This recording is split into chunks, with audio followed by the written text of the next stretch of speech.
నమస్తే దోస్తులు.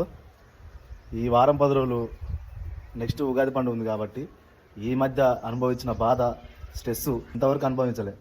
ఎందుకంటే రేపు ఒక 3 రోజులు అయితే ఉగాది పండుగ ఉంది. దాదాపు 5 నెలల క్రితం చేసిన వర్కు, సంవత్సరం కింద చేసిన ఇల్లులు, ఇప్పుడు రీసెంట్గా మొదలుపెట్టిన కొత్త ఇల్లులు కూడా ఈ ఉగాది పండుగకి ఇళ్ళలో పోవాలి, ఇల్లు ఓపెనింగ్ పెట్టుకున్నామని అందరూ అందరూ ఒత్తిడి చేస్తారు. ఈ ఒత్తిడి వల్ల ప్రతి ఒక్కరు, పెయింటర్ అని కాదు, ప్రతి ఒక్క వర్కరు చాలా స్ట్రెస్ అనుభవిస్తారు, చాలా బాధలు పడుతారు.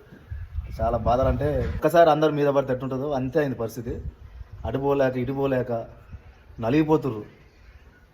ఈ బాధ మీకు కూడా ఉండే ఉంటుంది, ప్రతి ఒక్క వర్కర్కి ఈ పరిస్థితి ఉండే ఉంటుంది. ఇంకేముంది, ఇంకా 3 రోజులు, ఇంకా ఈ 3 రోజులు భరిస్తే మళ్ళా 3 నెలలు 2 నెలల దాకా ఫ్రీ టైం ఉంటుంది అందరికీ. ఎండాకాలం మొత్తం ఈ పరిస్థితి ఎవ్వరికి రావద్దు, ఈ టైట్ పొజిషను ఎవ్వరికి రావద్దు. మన హౌస్ బిల్డింగ్ వర్కర్లకి అందరికీ సెల్యూట్, నమస్తే అన్నలు. మనం అనుభవించిన స్ట్రెస్ ఎవరు అనుభవించలేరు. ఇక మన బాధలు గిట్నే ఉంటాయి. ఈ బాధల నుంచి బయటపడితే నెక్స్ట్ రాబోయే కాలం, నేనైతే చాలా మాటలు పడ్డానా, మీరు కూడా పడి ఉంటారు. ఎంతో తిప్పలు పడి అటురుకులు పెట్టి ఇటురుకులు పెట్టి ఎట్టకేళ్ళకైతే మాట తగ్గించి పడేసిన.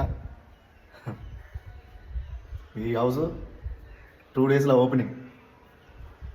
మాటలు పడ్డా కానీ ఎట్టో గట్ట తిప్పలు పడి కంప్లీట్ చేసి మాట తగ్గించేసిన.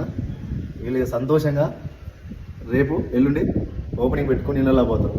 కలర్లు అయితే మొత్తం కంప్లీట్ అయిపోయినాయి. ప్రస్తుతానికైతే పాలిష్ పని నడుస్తుంది. ఇంకా 2 డేస్లో కథం పెట్టేస్తా. హ్యాపీగా సంతోషంగా ఇళ్ళలో పోతారు ఉగాది పండుగ నెక్స్ట్ రోజు. ఓకేనా?